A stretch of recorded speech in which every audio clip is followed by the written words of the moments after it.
Hey everyone, and welcome back to Study Hall. We're diving into something that's been causing quite a stir lately. A brand new executive order all about K-12 education. Yeah, this order is called Ending Radical Indoctrination in K-12 Schooling. It was just signed on January 29th, 2025, and it's already got people talking and asking some really important questions about what's next for education in America. So we're going to break down the main parts of this order, explore the arguments from all sides, and hopefully give you a good understanding of what's really going on here. We've got excerpts from the order itself and an independent analysis that points out some potential pros and cons. Our goal is to give you a critical and analytical way to look at this complex issue. We're not going to pick sides or offer solutions, but we want to encourage you to think deeply and form your own informed opinions. It sounds like a plan. Let's jump right in. The order kicks off by stressing parental rights and trust in schools. But then it quickly jumps into concerns about indoctrination and radical anti-American ideologies, and that's where things start to get really interesting. What exactly does this order even mean by these terms? Well, the order doesn't really give a clear definition of radical indoctrination, Yeah. which is already causing some confusion and concern. But it does say that some ideologies are being taught in schools without any critical examination, and that this is leading to division and distrust. Okay, and it specifically calls out issues like teaching about systemic racism, gender identity, and white privilege. Right. It even mentions things like surgical and chemical mutilation and social transition when it talks about gender identity, and frames them as harmful things that are being pushed on kids. It's definitely clear that this order wants to make a big change in how these sensitive topics are dealt with in schools. It wants to steer education away from what it considers divisive concepts. To figure out how it plans to do that, we need to look at Section 2, where it defines some key terms. Exactly. The order defines discriminatory equity ideology as treating people as members of groups instead of as individuals. And it gives several examples. Like, for instance, it suggests that teaching about systemic racism is automatically discriminatory because it assigns traits to individuals based solely on their race. So it sounds like the order is pushing back against any curriculum that says someone is inherently racist or oppressive just because of their race, or that people should be discriminated against to achieve diversity.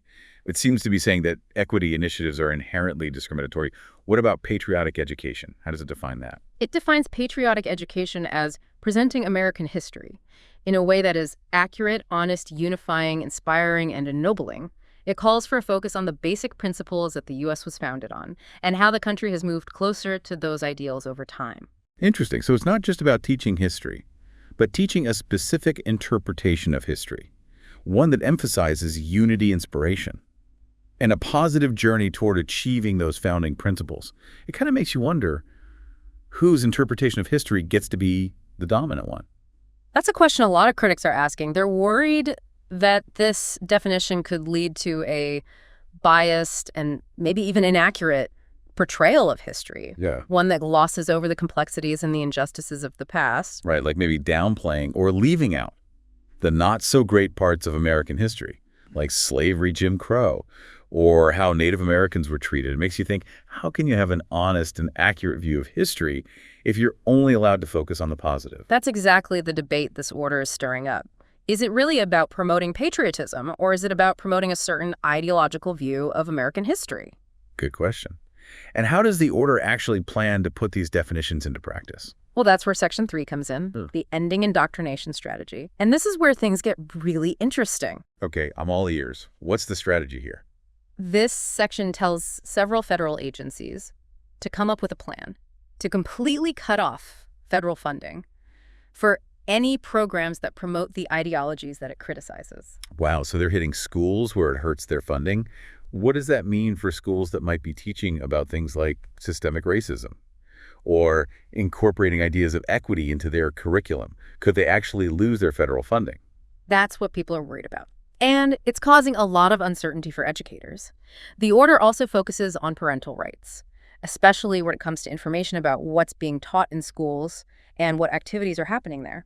It wants investigations into the use of federal money for things like social transition of minors and anything that could be seen as interfering with parents' rights. So basically, if a school lets a student use a different name or pronoun without their parents knowing, or if they're teaching about systemic racism in a way some parents don't like, they could be investigated and even lose funding. That's how it looks. And it goes beyond just the classroom. The order wants to investigate how federal money is used for teacher training programs that promote these ideologies. It seems like they're trying to tackle the issue from every angle. This is raising some serious questions about academic freedom and whether the federal government is overstepping its bounds. On one hand, you have the argument that parents should have more say in their kids' education and that their tax dollars shouldn't be used for things they disagree with. And on the other hand, there are concerns about censorship, the possibility that open discussions in classrooms will be stifled, and the potential for a biased and incomplete way of teaching history. It's a complicated issue with valid points on both sides. And we're really just scratching the surface here. There's so much more to unpack in this executive order. Like the part about bringing back the President's Advisory 1776 Commission and what role it'll play in promoting this idea of patriotic education. Yeah, and we should also take a look at that independent analysis we mentioned earlier. It offers a wider perspective on the potential good and bad that could come from this order. Definitely. So stick with us as we keep diving deep into this controversial executive order and explore what it could mean for students, teachers, and the future of education in America. Welcome back to Study Hall. Before the break, we were talking about how this executive order could affect funding for schools and teacher training programs. Let's dig a little deeper into that. Yeah, this seems like a really important point. The order specifically targets federal funding, which makes you wonder, how much power does the federal government really have to tell schools what to do in their classrooms? That's a complicated question. Education is mainly handled by states and local communities. But the federal government does have some influence through funding, especially for programs that focus on specific needs, like special education or schools in low-income areas. So by saying they might take away funding, the federal government could pressure schools to follow the rules in this order. Exactly. And that's where people start to worry about the federal government overstepping its boundaries. Critics say this order could be used to force a specific ideological agenda on schools, even in states where those views aren't popular. So imagine a state where a lot of people support teaching about systemic racism or including equity ideas in the curriculum. This order could make those schools change their approach, even if it goes against what the local community wants. That's the concern. And it's not just about specific topics either. The order uses vague language about radical indoctrination, which could be used to target lots of different teaching practices. This might lead to teachers censoring themselves because they're afraid of losing funding. Yeah, I can see how that would make teachers nervous and stop them from having open discussions in their classes. If teachers are always worried about saying the wrong thing, it could shut down real inquiry and critical thinking. Exactly. And that's a big worry for a lot of educators. They're concerned that this order will create an environment of fear and mistrust in schools, where teachers feel like they have to conform to a certain ideology, instead of encouraging students to explore different viewpoints and form their own opinions. It seems like this order could really change the relationship between teachers and students, turning classrooms into battlegrounds for ideological control. That's a pretty strong statement, but it's a worry that a lot of people share. Now let's shift gears a bit and talk about Section 4 of the Executive Order. It calls for bringing back the President's Advisory 1776 Commission. Okay, I remember this commission. It was formed back in 2020 and then quickly disbanded. What's its purpose and why are they bringing it back now? Well, the 1776 Commission was all about promoting what they call patriotic education, which focused on American exceptionalism and kind of downplayed things like slavery and other negative aspects of U.S. history. So it sounds like this commission is in line with the overall goals of the executive order, to promote a specific narrative of American history that focuses on unity inspiration and achieving those founding principles we talked about earlier. That's right. The order tells the Commission to advise on how to develop and implement these patriotic education programs across the country. So they're giving it a major role in shaping what and how history is taught. This raises some serious questions about whether history will be taught accurately and fairly.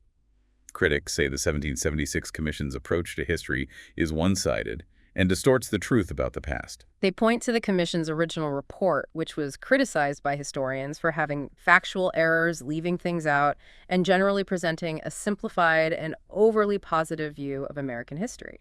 So it seems like there's a real risk that this commission will push a version of history that's more about ideology than actual facts. That's a big concern.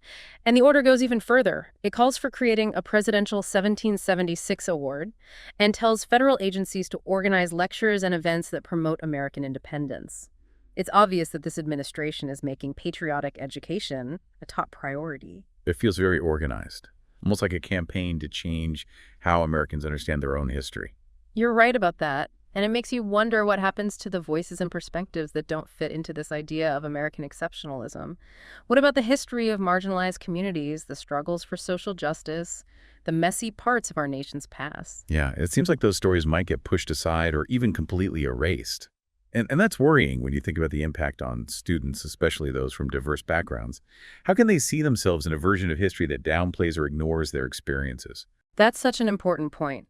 A truly inclusive and comprehensive education needs to acknowledge and explore the different experiences and perspectives that have shaped our country. This order seems to be going in the opposite direction, towards a more narrow and potentially exclusionary view of history. And that brings us back to that independent analysis we mentioned earlier. It highlights some of the potential problems with this approach to education, like the risk of shutting down critical thinking and reinforcing harmful stereotypes. Let's take a closer look at that analysis. What are some of the key arguments that critics are making about this executive order? Well, one of the main concerns is that it could lead to censorship and make people afraid to speak openly in classrooms. Critics say that the order's vague language about radical indoctrination could be used to silence teachers who want to talk about sensitive or controversial issues. Right, and that could create a situation where students are only exposed to a very limited range of viewpoints, which would limit their ability to think critically and have meaningful discussions about complex issues. Another concern is that the teaching of history will become biased. Critics worry that the 1776 Commission, with its focus on American exceptionalism, will promote a version of history that downplays or ignores the experiences of marginalized communities. And they're worried that this could reinforce harmful stereotypes and perpetuate a narrative that ignores the ongoing struggles for social justice. It's also important to remember that this executive order isn't happening in isolation. It's part of a bigger political climate where there's a lot of concern about the influence of critical race theory and other progressive ideas in education. You're right. And it's crucial to keep that context in mind as we analyze this order and its potential impact. It's a lot to think about, and it's clear that this executive order is a complicated document with a lot of potential consequences. We've explored some of the main arguments from both sides, but there's still a lot to discuss. In the next segment, we'll delve into the legal challenges this order might face and examine the potential long-term consequences for students, teachers, and the future of education in America. Welcome back to Study Hall. We've been really digging into this executive order on ending radical indoctrination in K-12 schooling, and man, there's just so much to unpack here. Before the break, we were talking about censorship, the possibility of bias in history education, and the whole political scene surrounding this order. It's really important to remember that this isn't just some random policy. It's part of a much bigger debate happening all over the country about the role of education, the balance of power between parents and schools, and what it even means to be American. You're right, and that debate is playing out everywhere, from school board meetings to state legislatures to even Congress. This executive order is just one piece of the puzzle, but it's a piece that could really change the future of education. Absolutely. And one of the main areas where we might see that impact is in the courts. This order brings up some legal questions that are probably going to be challenged in the next few years. Okay, let's talk about those legal challenges. What are some of the issues that could end up in court? Well, one concern is the First Amendment, especially the right to free speech. Critics argue that this order could be used to shut down different viewpoints in classrooms, basically silencing teachers and students who don't agree with the government's narrative. So let's say a teacher wants to talk about something like systemic racism, or challenge the traditional way American history is taught. Could they be punished or even fired for doing that? That's what people are afraid of. And it's not just about teachers either. Students have First Amendment rights too, and this order could be seen as violating their right to get a comprehensive and balanced education. It makes you wonder who gets to decide what's okay for students to learn. Should it be the government, or should it be educators, parents, and the students themselves? That's a really fundamental question at the heart of this whole debate, and it's a question that the courts are probably going to have to deal with as these legal challenges to the order come up. Another potential legal challenge is the idea of federal overreach. We talked earlier about how education is mostly a state and local responsibility. This order could be seen as the federal government trying to take over that authority. Right. Critics are saying that the federal government is going beyond its constitutional limits by telling schools what they can and can't teach. They see this as a violation of federalism, which is the idea that power is divided between the national and state governments. So we could see a legal fight between the federal government and states that don't want this interference in their education systems. It's definitely possible. And the result of that fight could have a huge impact on the balance of power between the federal government and the states, not just in education, but in other areas too. This is getting pretty serious, but it's important stuff. We're talking about the very foundation of our democracy and how education shapes our future. I agree. It's so important to have these conversations, to look at things from different angles, and to really think about what kind of society we want to build. All right, so we've got potential First Amendment violations, federal overreach, and a ton of legal uncertainties surrounding this executive order. But let's step back for a second and think about the bigger picture. What could the long-term consequences of this order be for students, teachers, and the future of education in America? That's the big question, and it's tough to give a definite answer. But we can look at the possible implications based on what we know about the order and what's been happening in education policy lately. Let's start with the students. How could this order change their learning experience? One possibility is that the curriculum will become narrower, especially in subjects like history and social studies. If teachers are scared to talk about sensitive topics or present different viewpoints, students might only get a limited and potentially biased education. Yeah, we talked about that earlier, the idea of a patriotic education that focuses on American exceptionalism and doesn't really address the complexities and injustices of the past.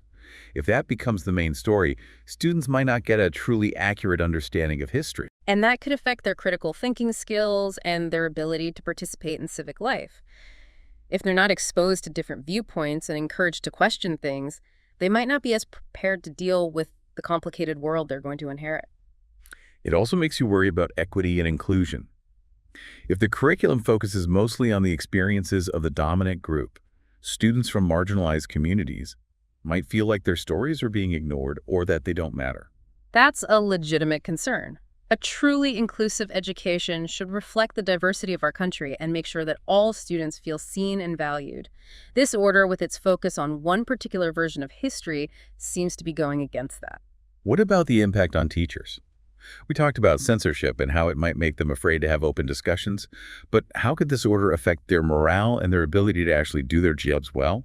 It's likely to create a climate of fear and uncertainty, especially for teachers who are passionate about teaching sensitive topics or challenging the traditional way things are taught. They might feel pressured to censor themselves or to go along with the government's viewpoint, even if it goes against their own professional judgment. That doesn't sound like a good environment for a strong and innovative education system.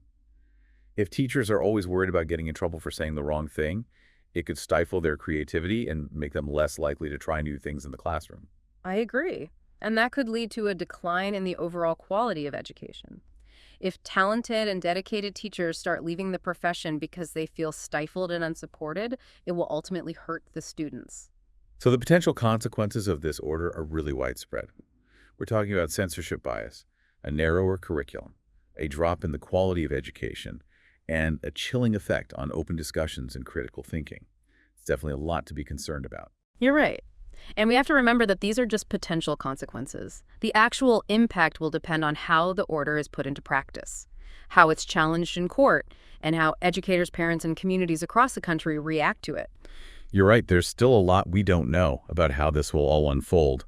But one thing's for sure, this executive order is starting a really important conversation about the future of education in America. And it's a conversation that we all need to be a part of. Whether you're a parent, a teacher, a student, or just someone who cares about education, it's important to be involved in these discussions, learn about the issues, and speak up for the kind of education you believe in.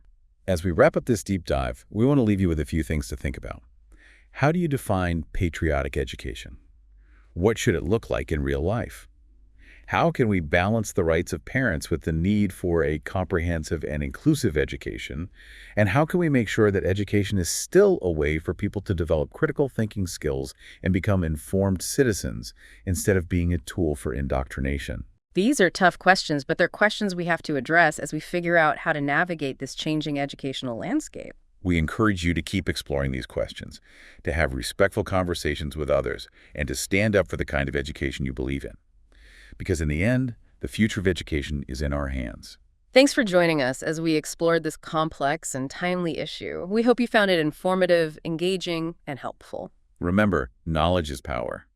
The more we understand these crucial issues, the better prepared we'll be to create a future where education truly benefits all students and our society as a whole. This is Study Hall signing off.